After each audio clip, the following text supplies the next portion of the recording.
Hello everyone. The 2024 Comprehensive Plan update in the United States proposes a significant expansion of urban growth areas. This development involves the clearing of forest to make way for residential neighborhoods, commercial properties, and essential infrastructure such as roads and utilities. Consequently, the invasion of wild boars has increased as their natural habitats and food sources have been drastically diminished. As a result, the population of wild boars in both rural and urban areas has become increasingly dense, leading to significant disruptions and damage to the lives of local residents. But how exactly have they impacted the community here? Join us to find out. And don't forget to subscribe to the channel to express your curiosity.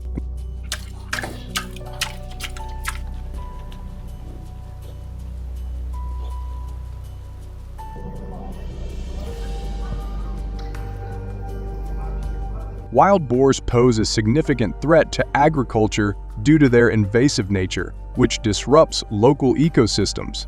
Their digging behavior leads to soil erosion, water pollution, and the destruction of native vegetation. This behavior affects biodiversity and the overall health of the environment. In particular, wild boars cause extensive damage to crops by digging up roots, trampling, and consuming them. They specifically target corn, soybeans, wheat, and various vegetables, leading to substantial economic losses for farmers, estimated at up to $1.05 billion annually. How do you think these economic losses impact the overall farming community?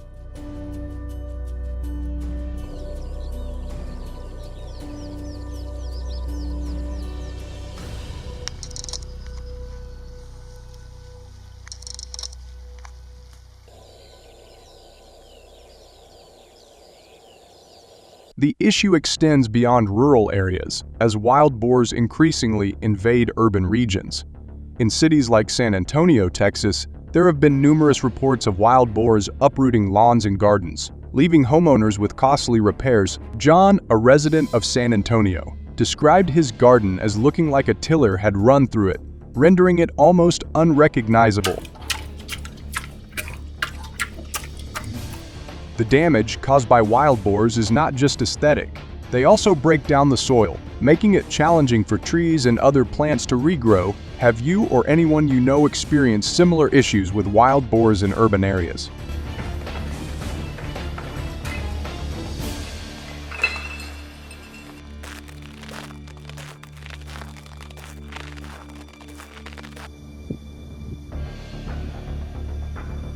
To reduce the number of wild boars in the U.S., the government has issued policies for hunting them. This has led to a large number of hunters participating to protect the community and showcase their abilities. One traditional method favored by many hunters is hunting wild boar with bows and arrows.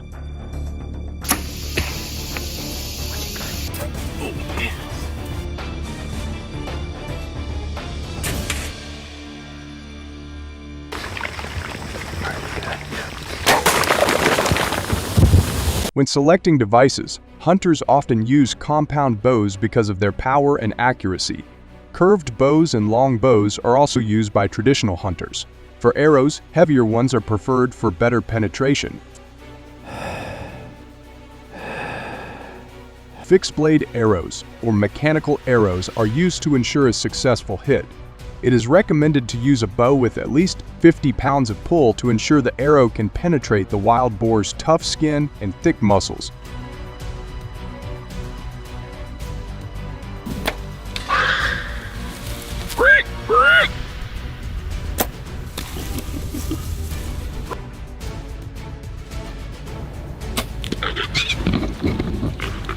Along with that, stalking and standing hunting are two common strategies. Stalking involves moving slowly and quietly through wild boar habitat to get close to shooting range. Hunters must pay attention to the direction of the wind to avoid being detected by the wild boar's keen sense of smell. In your experience, what challenges have you faced while stalking wild boar?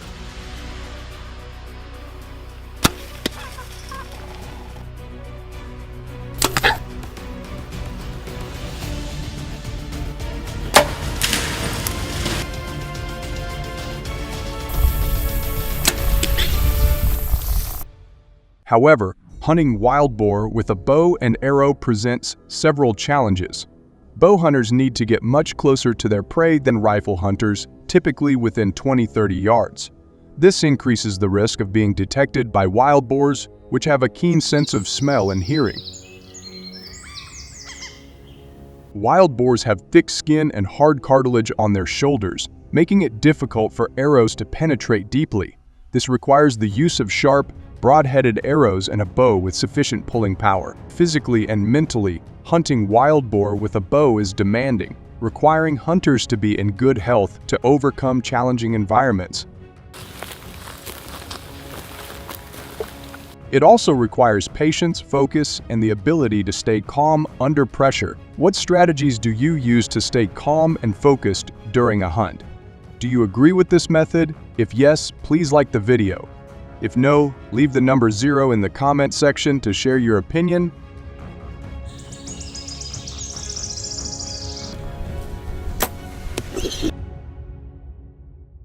Mountain lions, also known as cougars or pumas, are majestic creatures that play a crucial role in maintaining the balance of California's ecosystem. With an estimated population of approximately 10,000, these large predators predominantly inhabit the Sierra Nevada mountains, the Central Valley, and the surrounding hills. The California Department of Fish and Wildlife notes that while mountain lions are an essential part of the state's natural environment, their presence can sometimes lead to conflicts with human activities. Today, we will explore the characteristics and challenges posed by mountain lions and examine the measures hunters have employed to manage their populations effectively. Don't forget to leave a comment with the number 1 to show your excitement.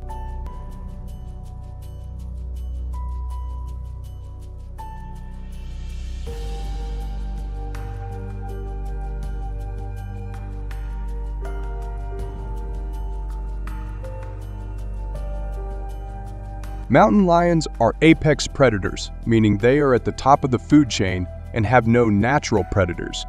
Their presence helps control the population of herbivores such as deer, which in turn maintains the health of vegetation and prevents overgrazing. This ecological balance is vital for the preservation of California's diverse habitats.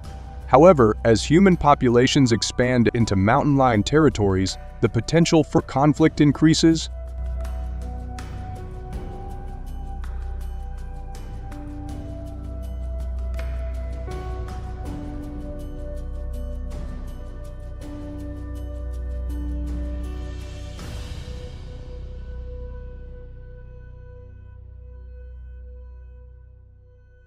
In suburban and rural areas near mountain lion habitats, there have been incidents of mountain lion attacks on pets.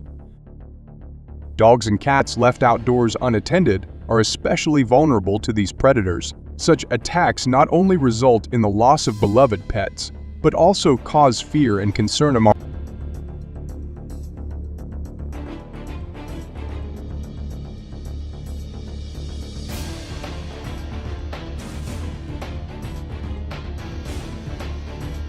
Besides, mountain lions sometimes prey on livestock, especially sheep, chickens, and young cattle. A study by UC Rangelands found that cattle hunting is one of the main conflicts between mountain lions and humans, leading to significant economic losses for farmers and ranchers. Livestock predation by mountain lions accounts for about 19 of such losses, posing a serious challenge to those who depend on livestock for their livelihood. Have you ever encountered a mountain lion in your area? How did you respond to the situation?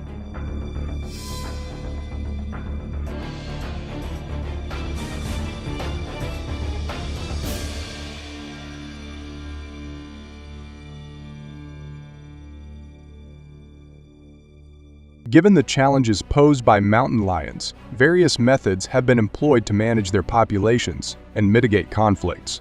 One of the primary methods used is hunting, particularly with guns. Before hunting mountain lions, hunters must ensure they have the appropriate licenses and hunting tags.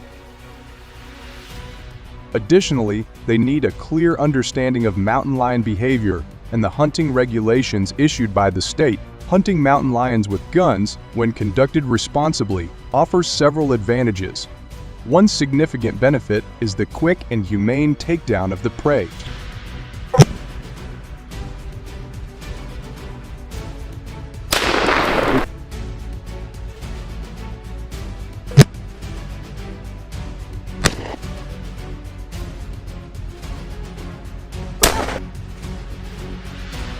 Furthermore, economic benefits are another key advantage of hunting mountain lions with guns. The sale of hunting licenses generates substantial revenue, which can be directed towards conservation programs. These programs are vital for maintaining healthy ecosystems and supporting wildlife management efforts. Additionally, hunting activities attract tourists, which in turn boosts local businesses and creates job opportunities. The influx of tourists supports hotels, restaurants, and other services, contributing to the local economy's vitality.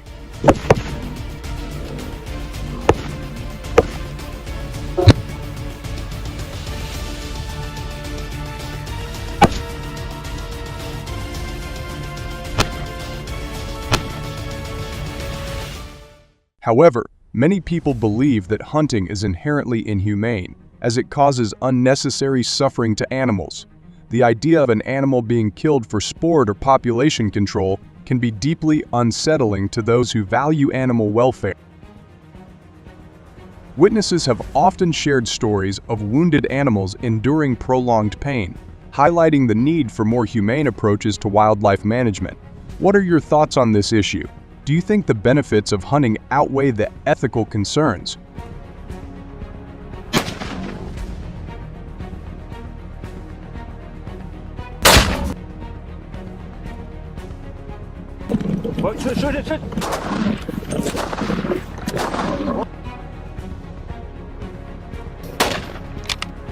If you found this discussion insightful, please like, comment, and subscribe to our channel.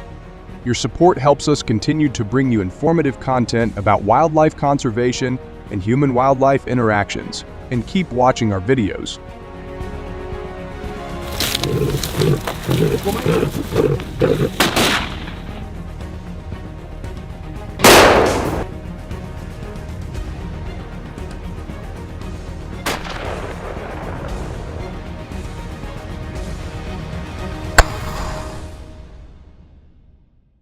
Australia faces significant challenges due to various invasive species disrupting its environment and ecosystems. Prominent include snow geese and marsh rats, which have caused considerable damage. These invasive species have not only altered the natural landscape, but also threatened native wildlife and agriculture. As a result, Australian farmers and conservationists are continuously grappling with the adverse effects of these non-native species, seeking effective solutions to mitigate their impact and preserve the country's unique biodiversity.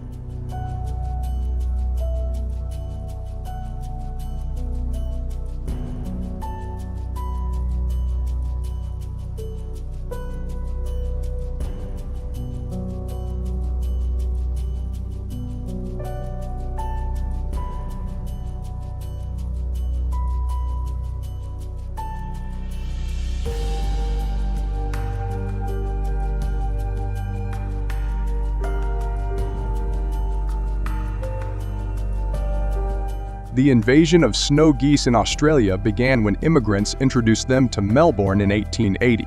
Initially, their numbers were modest, with about 1,000 snow geese recorded by 1900. However, over the years, their population has grown significantly, and there are now an estimated 200,000 snow geese in Australia. This dramatic increase highlights the impact of introduced species on local ecosystems and the challenges posed by managing such invasive populations.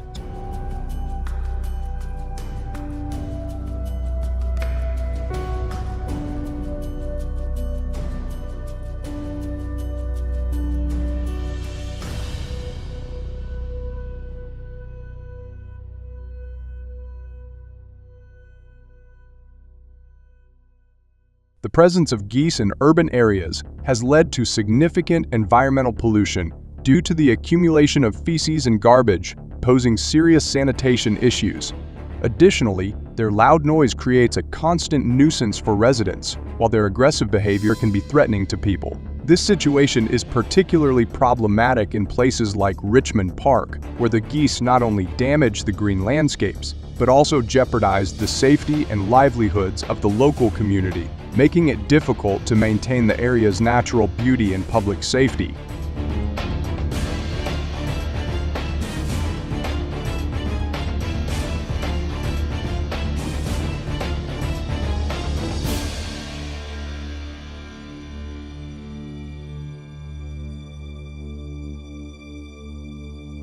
The Australian government's prompt intervention has been crucial in addressing the issue of invasive snow geese. To manage the growing population, field hunting has expanded across various regions, including agricultural areas, riverbanks, lakes, ponds, parks, and nature reserves.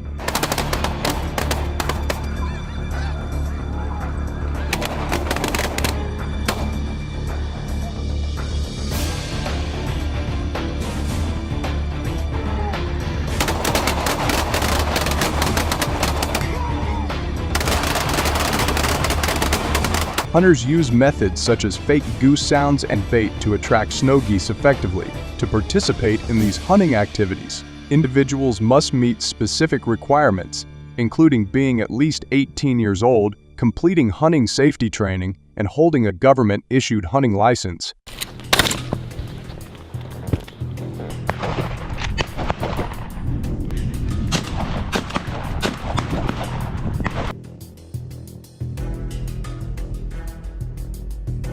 These measures ensure that hunters are equipped with the necessary skills and knowledge to hunt safely and responsibly, helping to minimize the negative impact of snow geese on the environment and local communities.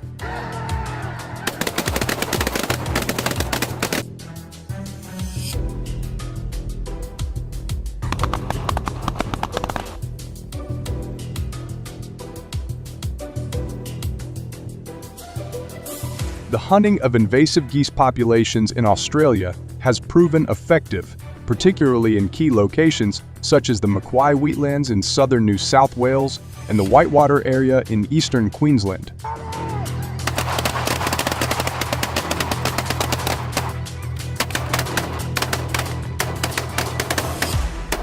These areas are critical not only for the breeding and migration of geese, but also serve as prime. The concerted efforts of hunters have led to a significant reduction in goose populations, decreasing by about 20 annually. We invite you to share your thoughts on goose hunting in Australia. Your opinion is important to us.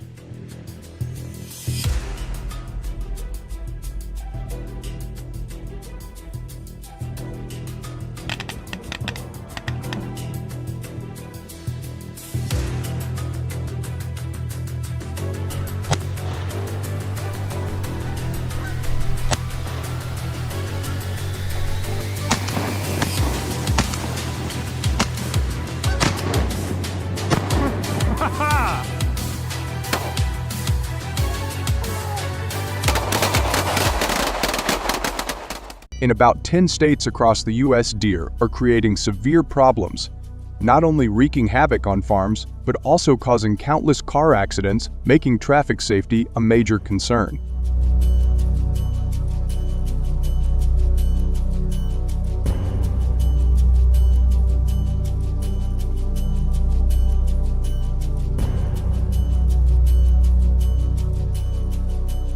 Today, we'll delve into the details and explore potential solutions.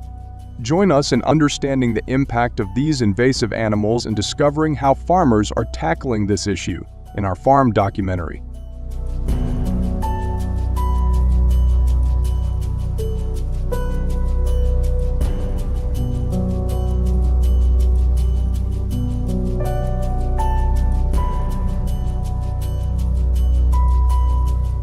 The current deer population in the United States is approximately 30 million and continues to grow rapidly, posing increasing challenges to control. According to the USDA, the estimated annual damage caused by deer to farms amounts to a staggering $1.05 billion.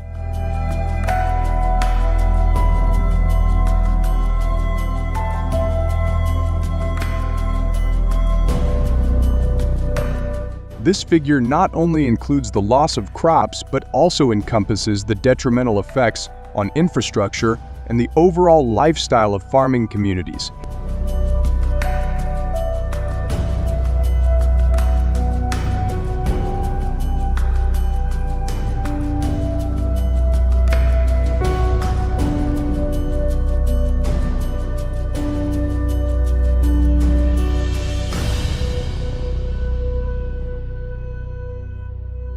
Deer can exhibit aggressive behavior, endangering children and the elderly and causing injuries and fatalities. Additionally, according to the National Highway Traffic Safety Administration, there are approximately 200,000 traffic accidents each year attributed to deer.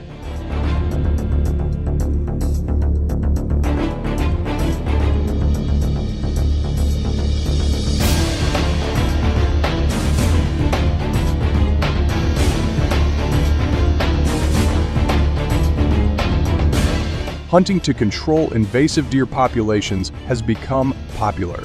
Daytime hunting, in particular, has become a popular and effective method in regions such as New York, Pennsylvania, Illinois, and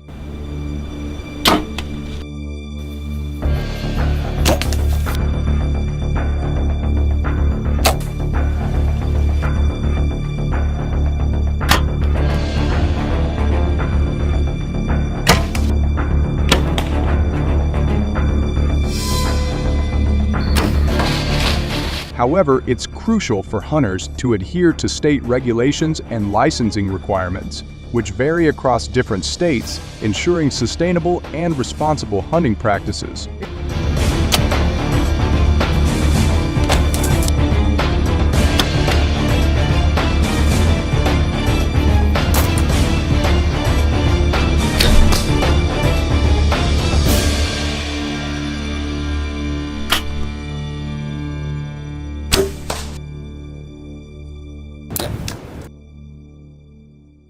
The effectiveness of night hunting as a method for protecting crops from invasive deer populations.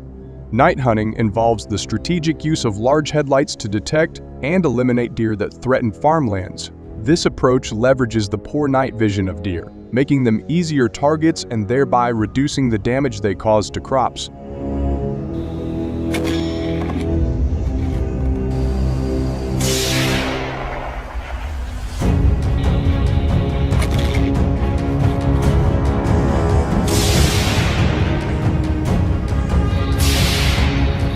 However, night hunting is not without its challenges and regulatory requirements. Farmers must obtain appropriate licenses, adhere to specific headlight wattage limits, and maintain safe shooting distances to ensure both safety and compliance with state regulations.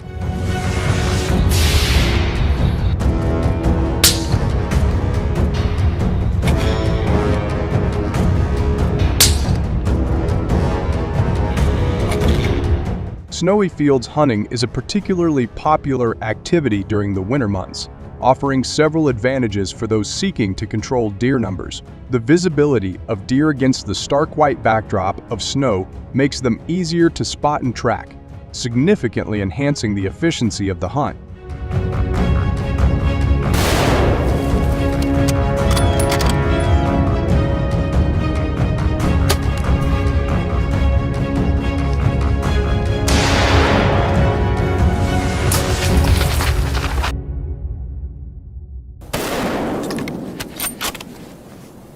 However, to ensure a successful and safe experience, hunters must be well prepared with the appropriate gear for cold weather conditions. This includes wearing insulated clothing, using high-quality rifles designed for low temperatures, and adhering to state safety regulations to navigate the snowy terrain safely.